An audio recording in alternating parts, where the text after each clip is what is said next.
श्री गुरुचरण कमलेभ्यो नमः। विदुर महाराज ने मैत्रेय मुनि से जब सुना प्राचीन बरही के बारे में कि उन्होंने अपने 10 पुत्रों को प्रचेता नाम दिया और कहा कि तुम पुत्र उत्पन्न करो, तो उन्होंने शंकर जी को गुरु बनाया और उनके अपने गुरु के कहने के अनुसार उन्होंने तपस्या की।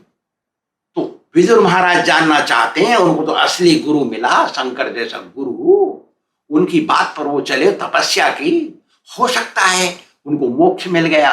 तो ऐसा सोच के गुरु जी से पूछा, थोड़ा उनके बारे में बताइए, क्या उनको मोक्ष मिल गया, भगवान मिल गए उनको, ऐसा गुरु बनाया उन्होंने और गुरु की बात पर चले। वो आजकल शिष्य बनते गुरु की बात नहीं मानते, कलयुग के शिष्य गुरु जी की बात नहीं मानते, वो सोचते हैं गुरु जी उनकी बात माने।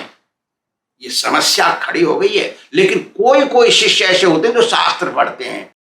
जो शिष्य शास्त्र पढ़ेगा और जप करेगा, हरे कृष्ण कृष्ण कृष्ण हरे हरे, हरे राम राम राम हरे हरे, उसको गुरु जी कौन है मालूम पड़ जाएगा और कैसे गुरु जी से व्यवहार करना चाहिए सब पता पड़ जाएगा। गुरु जी का दिल कैसे जीत लेना चाहिए वो सब मालूम पड़ेगा।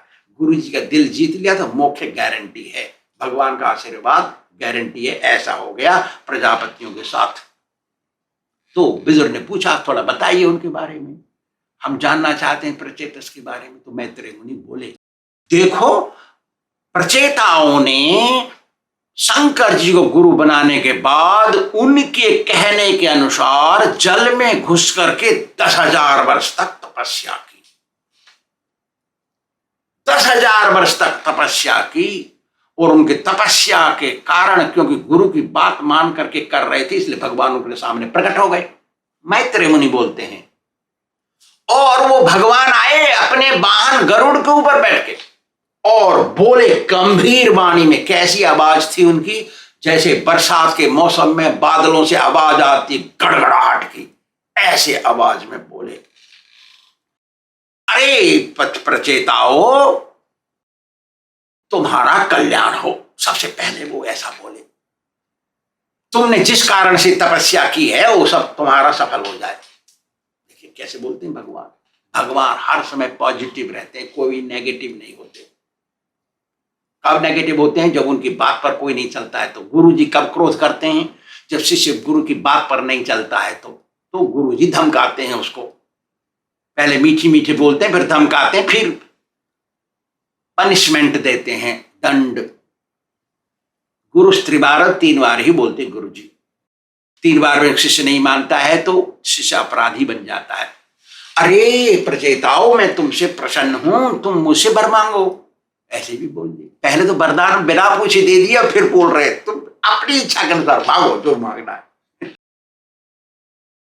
देखो मैं बोलता हूं तुम्हारा एक पुत्र होगा, बहुत विख्यात होगा, सब जगह उसका यश होगा और गुणों में ब्रह्मा के अनुसार होगा। एक ही बेटा होगा तुम लोगों को। तुम आपस में 10 भाई हो, आपस में परस्पर प्रेम करते हो, एक ही तरह की तपस्या की है तुमने, एक ही इच्छा से तपस्या की है। याद रखिए, पहले हम बता चुके हैं कि उनके पिता प्राचीन बरही ने अपने 10 बेटों को पैदा करने के बाद उनको एक नाम दिया प्रचेता। सब बच्चों को एक ही नाम दिया प्रचेता और उनको एक ही आदेश दिया, बच्चे बनाओ, इस पृथ्वी को भरो। क्योंकि उस समय सृष्टि हुई थी, सृष्टि के समय की बात है। अब सृष्टि भरने है, बहुत बड़ी पृथ्वी है। तुम्हारी एक ही संतान होगी और वो संतान ऐसी होगी कि सारी पृथ्वी को अपने संतानों से भरेगी, ऐसा भगवान ने कह दिया। फिर आगे भगवान ने कहा, अरे प्रचेताओ देखो, बुर्ख देवता है ना, ये पेड़, इनके पास एक कन्या है। ये कन्या कंडु मुनि, एक स्वामी जी थे, कंडु नाम था उनका। कंडु मुनि और अप्सरा प्रमलोचा के संबंध से पैदा हुई। प्रमलोचा एक अप्सरा थी स्वर्ग की, वो आई स्वामी जी के पास कुछ समय के लिए, उनसे समागम कर लिया और उनका बच्चा हो गया। वो बच्ची पैदा होते ही और वो भाग गई वापस स्वर्ग में। स्वामी जी तो लाल अग्नि है, उसमें धुआं नहीं है। धुआं नहीं, जिस अग्नि में उसमें कुछ भी डालो जला के भस्म कर देगा और शुद्ध रहेगा, फिर लाल रहेगा। तो स्वामी जी को कोई पाप नहीं लगा। तो बच्ची को छोड़ के चली गई वो, और स्वामी जी सन्यासी, और उन्होंने अपना तपस्या शुरू कर दिया, चले गए वो। उनको क्या मतलब संसार से, बच्चा कच्चा, ऐसा सोच के। अब वो बच्ची रो रही, भूख के मारे रो रही। तो वृक्ष देवता ने देखा, क्योंकि जंगल था वो, और शाम हो गई, जंगल, और बच्ची रो रही है। बच्चा पैदा हुआ शाम को। तो देवता, वन देवता को दया आ गई, उठाया बच्चे को, और बच्ची रो रही भूख से। वन देवता के पास क्या है, वो दूध तो है नहीं। तो और चंद्रमा होगा उस समय, आकाश में चंद्रमा, उसने देखा अरे बच्ची रो रही है। तो वन देवता ने ऊपर को देखा, वन देवता आपस में बात कर लेते हैं, आ गए चंद्रमा नीचे, और ये दिखाने वाली उंगली, इशारा करने वाली उंगली को मुंह में दे दिया बच्ची के, और उसने चूसा और बड़ी हो गई। ऐसा मत करना घर में, बच्चे के मुंह में उंगली दे दो। देवता लोग कर सकते हैं ऐसा काम। सुनिए, बड़ी हो गई है वो, भगवान बोल रहे हैं इस बात को, तुम उससे शादी कर लो, उससे एक संतान पैदा होगी, बहुत बड़ी संतान होगी, तुम्हारा नाम बहुत बड़ा होगा। ऐसा भगवान ने बताया। देखो, तुम्हारे पिता ने कह दिया था तुम संतान पैदा करो, और तुमने सोच लिया वन में तपस्या करके हम संतान पहले शुद्ध हो जाएंगे तब संतान पैदा करेंगे। नियम भी यही है, पति पत्नी मिलते हैं, बच्चा बना लेते हैं। बच्चा तो बदमाश होता है, अधार्मिक होता है, लेकिन पति और पत्नी यदि दोनों, विशेष करके पति तपस्या करके, पुण्यात्मा शुद्ध करके जब बच्चा पैदा करता है तो बच्चा आदर्श पुरुष होता है।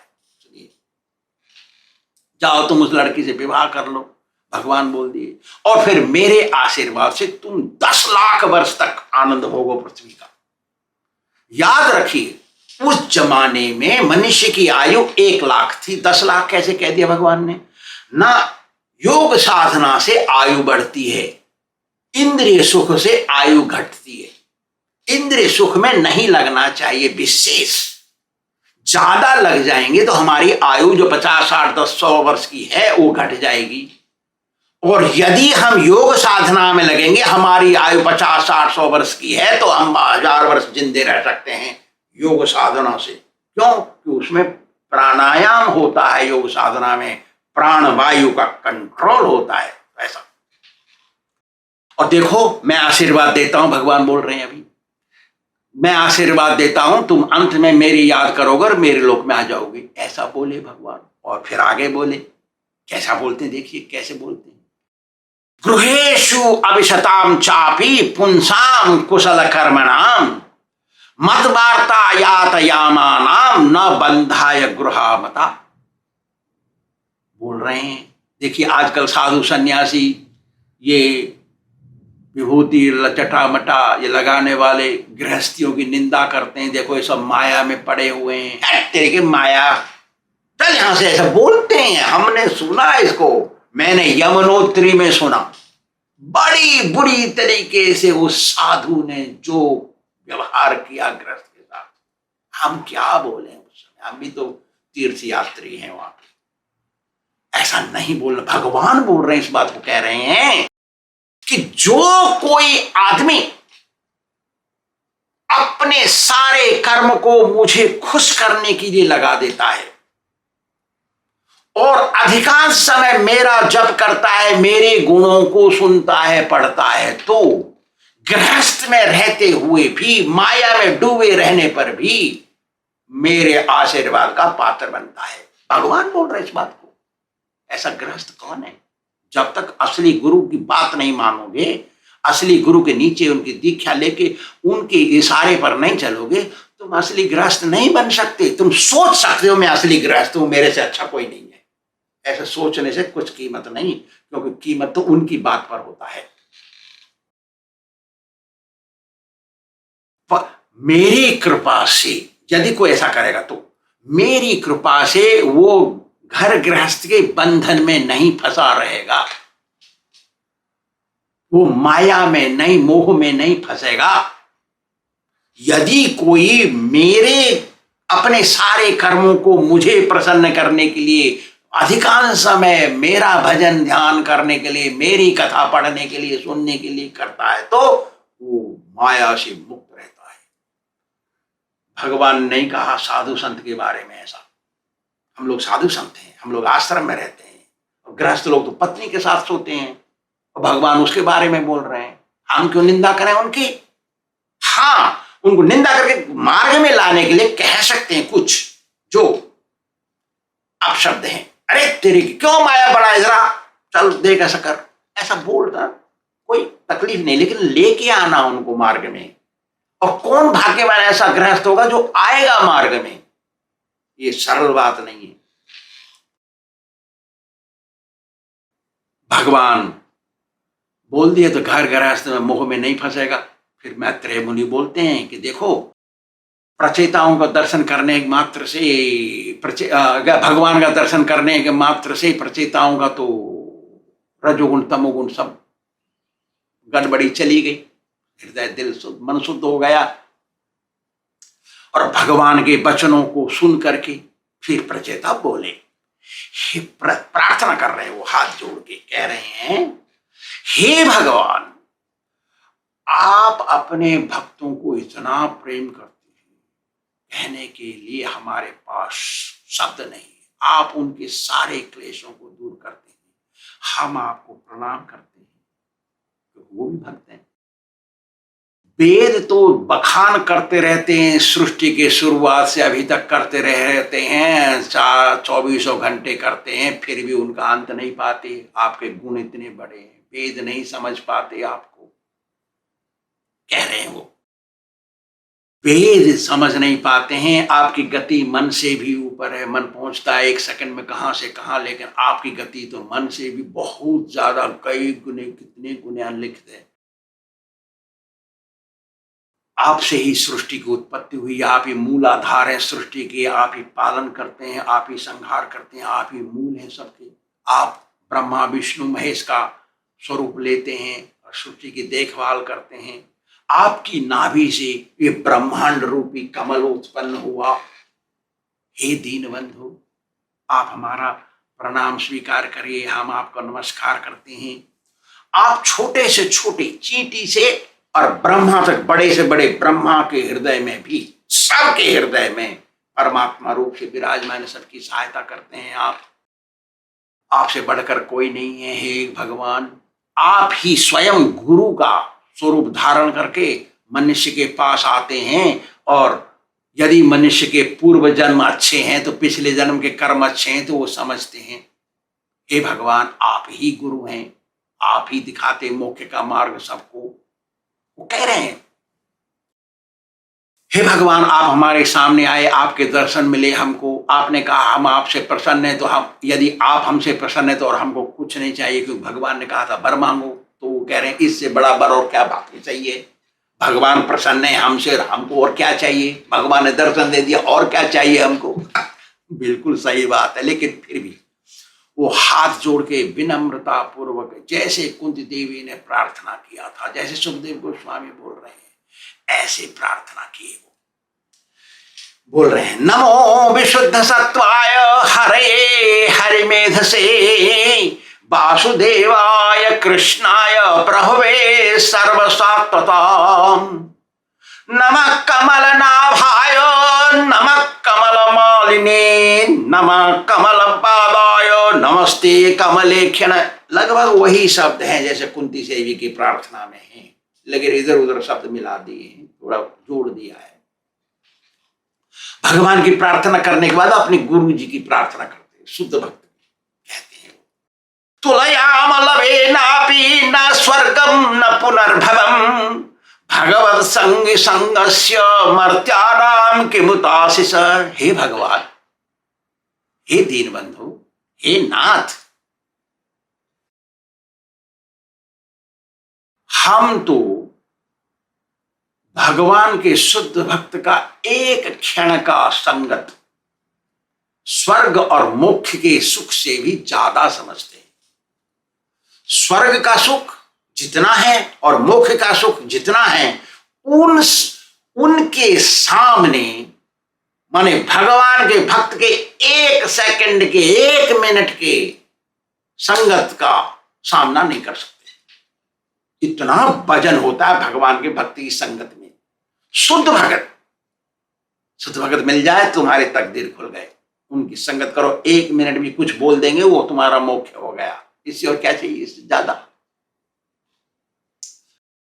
शंकर जी को हमने गुरु बनाया और उनकी बात पर हम चले, इसलिए आप हमको मिल गए। बात भी सही है। इसलिए हम अपने गुरु जी के आभारी हैं जन्म जन्मांतर तक। उनका हम ऋण नहीं चुका सकते। चक्षुदान दिलो जय जन्मे जन्मे प्रभु से दिव्य ज्ञान हृदय प्रकाशित। गुरु जी मिल गए तुमको पिछले जन्म के कर्मों से, और उनकी बात पर तुम चले, भगवान मिल गए। इससे ज्यादा और क्या चाहिए। गुरु जी का आभार प्रकट करना चाहिए। और गुरु जी यदि सच्चे मिल गए तो जगह जगह से ज्ञान नहीं लेना चाहिए। तो गुरु जी ज्ञान दे रहे हैं तुमको, एक के ज्ञान से मोक्ष होगा। और ज्यादा जगह जगह से ज्ञान लेंगे तो ऐसे पैर रखे हैं 2 नाव में, एक पैर इस नाव में, एक पैर इस नाव में, कह रहे हैं मल्लाह से चलो भाई दूसरा पार ले चलो, तो नाव तो एक साथ चल नहीं सकती, इसलिए गिरेगा नीचे। इसलिए गुरु जी मिल गए तो उनकी बात पर चलना चाहिए। फिर मैत्रेय जी कहते हैं,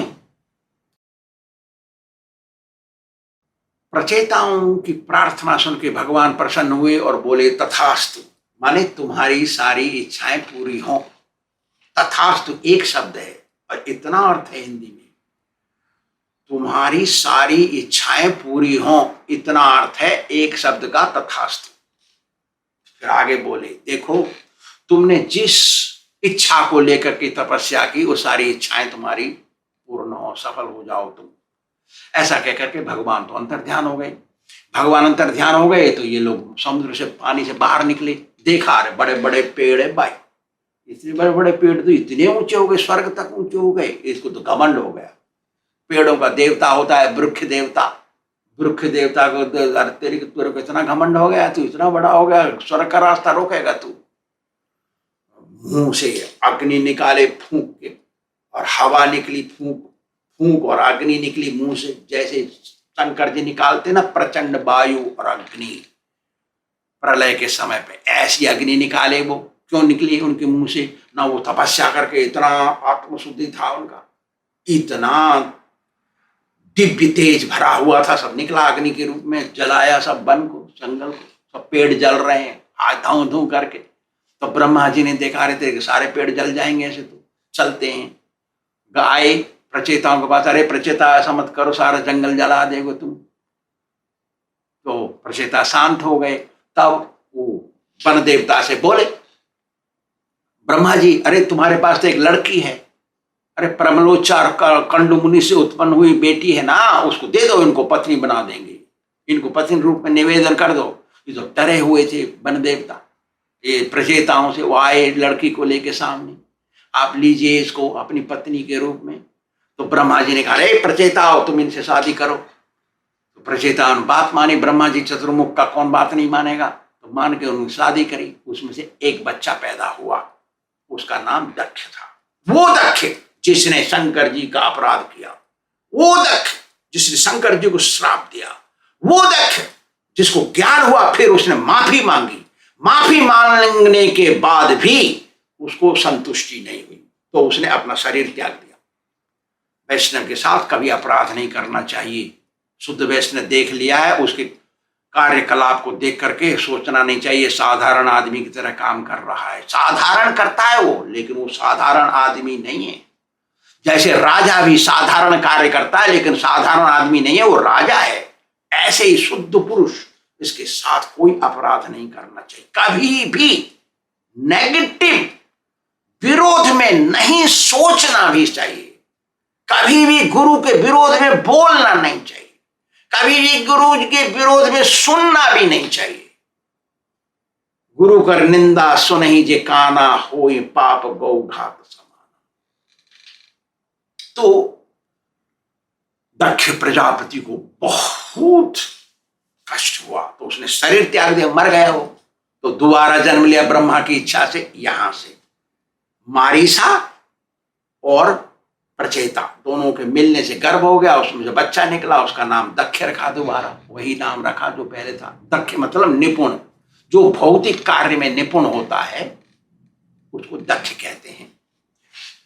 और ब्रह्मा जी ने उसको प्रजापति बना दिया और कहा कि वो लीडर बन जाओ। लीडर बनाया, सभी प्रजापतियों को मुखिया, सभी प्रजापतियों को मुखिया बन गया। सब प्रजापतियों को बुलाया उसने, मरीचि वगैरह सब आए, कर्दम वगैरह सबको बताया, आपने अपना सेवा करो। ऐसा हो गया। श्री राधा गोविंद भगवान की